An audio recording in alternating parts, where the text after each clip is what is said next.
So quick story, I was invited to see Jurassic World Rebirth about 2.5 weeks early. I got this shirt when I went. This was the first time that I had seen a movie this early. And so I had been sitting on this review for a while, and I haven't seen any real reactions to this movie. I haven't really talked to anyone about this movie just yet. I will admit getting the invite that early gave me a little bit of a slimmer of hope for Jurassic World Rebirth, essentially believing the fact that, like, hey, they're allowing people to see this movie this early. Maybe it's good. Like, the marketing team wouldn't want to just put out a disaster movie out there and then have people bash it for 2.5 weeks. So I'm like, they must have the goods for this, or at least something far more resembling the goods than the last trilogy did. So I will admit, I was totally getting excited. I want to like this movie. I want to like these films, and I just really haven't, especially the last Jurassic World trilogy. So I'm in there and I'm anticipating it. And we get to the first act of this movie. And this feeling just rushes over me where I'm like, oh no, this is bad, isn't it? And I just instantly just got in that mindset. I'm like, this is bad. There's too many characters in this. There's no development to said characters. The special effects in the opening act scene I didn't find particularly good, and I didn't find it to be an effective opening act scene. It's very convoluted already. It's incredibly overwritten, and it's just kind of jumping around. And here we go again. This is the bad Jurassic World, and I was pretty bummed out. And then something kind of miraculous happens. 30-ish minutes into the movie, the action, the story starts kicking in. And I'm like, oh, we're doing something. And I'm feeling excitement. And I see an action scene on the water. I'm like, that's good use of tension. And the movie just starts shifting gears and like finally starts working for me. And that's when I started getting really excited, because I'm like, oh, my investment is back in on this movie, and I'm starting to enjoy myself. And ultimately, that feeling never really let up for the last remainder of the movie. Like, I just had a good time with the rest of the movie on. So it does have that struggle for the first 30 minutes to get me involved in the story, I would say. And I think it is just due to some of the plotting issues of this movie where you're just like, they're throwing so much at you. And it's not like the first Jurassic Park where you enjoy spending time with Jeff Goldblum, Sam Neill, Laura Dern. Like, you're not getting as invested. You're not being brought into this world just right away. You're hearing a lot of background that is essentially leading them to go to this island. Because for those who do not know, Jurassic World Rebirth follows basically a group of people who head to this island where essentially they were doing dinosaur experiments. These dinosaur experiments go awry, they abandon the island, and a handful of people go to this island of dinosaurs to get some research done and get some dinosaur DNA. And in classic Jurassic World fashion / Jurassic Park fashion, I hate that I called it Jurassic World, everything goes to hell in a handbasket. And the movie expands quite literally as this film goes along, where some of those frustrations that I had with too many characters, who's important here, none of these side characters are really working. The film really starts centering down into like, okay, these are the 4 or 5 big actors you need to follow. A lot of the cast members just start dying pretty quickly. And the movie becomes a group of people who have to survive for 48 hours on an island full of dinosaurs.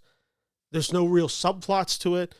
There's no science mumbo jumbo that I think the Colin Trevorrow Jurassic World films were filled with. There's no stupid like children cloning in this. There's no mosquito subplots in this. There's no like dinosaur auctions going on. Like, that's not what this movie is.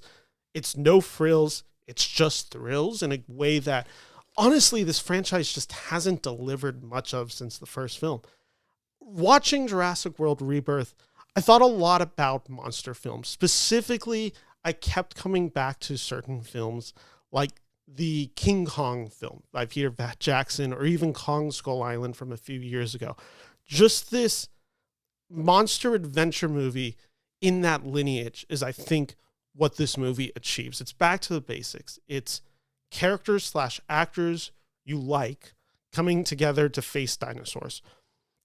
I'm not going to accuse this movie of being incredibly well written. There is no Ian Malcolm in this movie. What I do think this movie has is smart choices of actors to lead this film, which is essentially, if the characters aren't perfectly well developed, get actors who can do a lot with very little.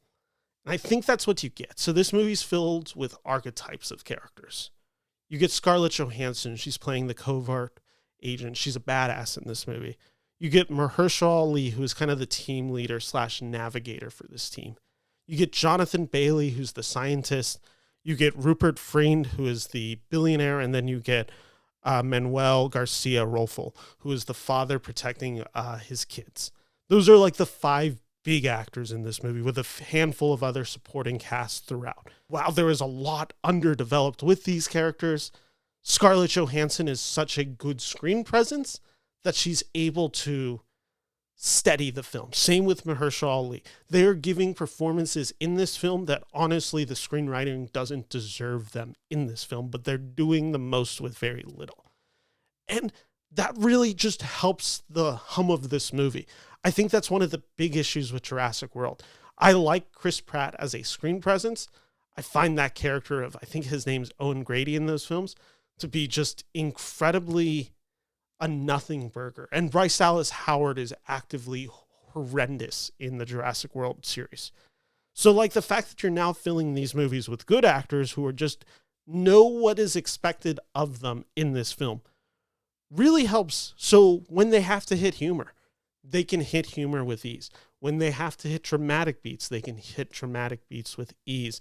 All of that just works, and they're able to carry those burdens of the lack of screenplay, I guess you could call it, on their shoulders. And that really helps because that allows everything else about the movie to exceed expectations, essentially, which is there is now a tension that is now being able to be built up and racked up because you care enough about these characters.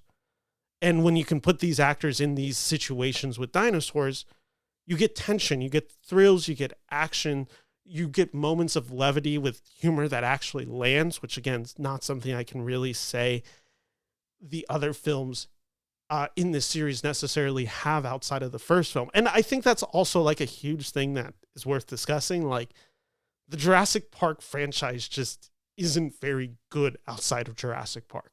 So the fact that this movie is doing the impossible, which is making one of these movies fun, I was very into that because ultimately I just haven't had fun with the Jurassic Park series in quite a while. And listen, I have my issues with this movie, and there is just some really dumb stuff in this movie. Essentially, with this island that we're in, there's a few dinosaurs / handful of dinosaurs that are mutant dinosaurs, I would call them, which is kind of like there's this crossbreeding experience going on. I think this might be something that's touched on in Jurassic World for sure, the first one. And some of it just doesn't look great. Like there is some CGI, especially the final dinosaur in this movie, just looks plainly stupid. There is a decision from the filmmaking and screenwriting perspective of this movie where it's very clear they're not pushing themselves towards greatness. And by that, I mean, think about what the first Jurassic Park achieves. Think about what it's actually saying in its storytelling, the thematic weight that it's trying to hit, what it's saying about nature, what it's saying about chaos, what it's saying about scientists going too far. All of that, everything that Dr. Ian Malcolm is explaining in chaos theory, every idea that that movie has, it's actually trying to be about something. And I would say this movie really isn't about that, and it never strives to be. There is this small subplot, essentially with the Jonathan Bailey character and the billionaire character played by Rupert Friend. And this whole subplot is basically like, the billionaire also obviously wants to own this, and then the scientist is like, it should be out there for the world. Like that's the most like thematic weight we get into this, which is corporatization versus like the public knowledge of science. Like that's the most we do. It obviously just makes it far inferior to the first Jurassic Park film. With that also said, I think one of the reasons this movie finds success is kind of going to the basics and just like taking the formula of King Kong, taking what works about some of these 21st century monsters movies and delivering in that. And this is me just kind of unabashedly roasting Colin Trevorrow, the director of really the last trilogy. He directed the first and third one, and I think he had a screenwriting credit on Fallen Kingdom. He's straight up a hack, like legitimately one of the worst studio directors I've ever seen. I don't think he has anything resembling competence in his DNA as a filmmaker. Just straight up, I think he is an abysmal filmmaker, so bad at it, and so bad specifically at big budget films. I think he's a bad writer. I think he's a bad director. I think he just has no creative bone in his body.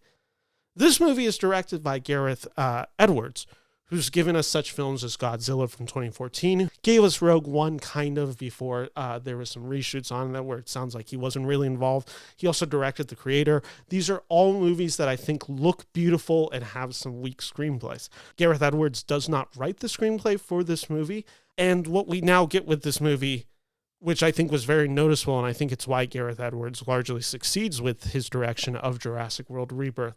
I just wrote down a list. We get competent direction shot on location. We get competent acting. We get competent storytelling.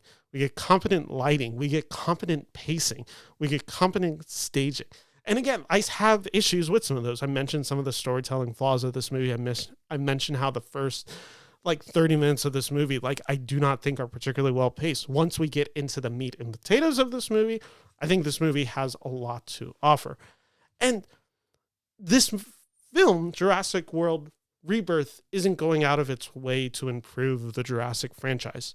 I don't think any film is now trying to strive to do that. They haven't had that since The Lost World in 97. I don't think any of these films are trying to be what the first Jurassic Park is. I think what they are now shifting into is monster movies with dinosaurs and giving audiences thrills from that.